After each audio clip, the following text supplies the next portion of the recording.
Tiruvannamalai down பகுதியில் collector வீடு வீடாக சென்று மாநகராட்சி தூய்மை பணியாளர்கள் வீடு வீடாக சென்று குப்பைகளை சேகரிக்கிறார்களா என ஆய்வு செய்தார்.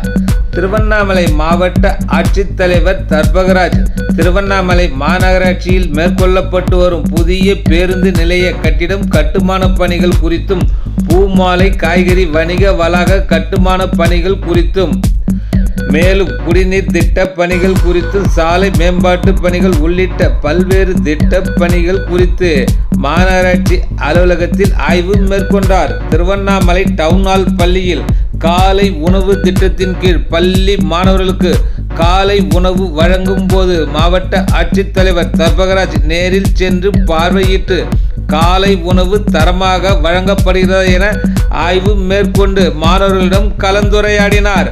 10வது வார்டு பகுதியில் வேடியப்பன் தெரு, 4வது வார்டு பகுதியில் வளையல்கார தெரு உள்ளிட்ட பல தெருக்களில் வீடு வீடாக மாவட்ட ஆட்சித்தலைவர் தர்பகராஜ் சென்று மாநகராட்சி சார்பில் தூய்மை பணியாளர்கள் வீடு வீடாக வந்து குப்பைகளை தரம் பிரித்து வாங்குகிறார்கள் என வீட்டில் வசிப்பவர்களிடம் கேட்டறிந்தார். அப்போது நகராட்சி ஆணையாளர் உள்ளிட்ட பலரும் உடன் இருந்தனர்.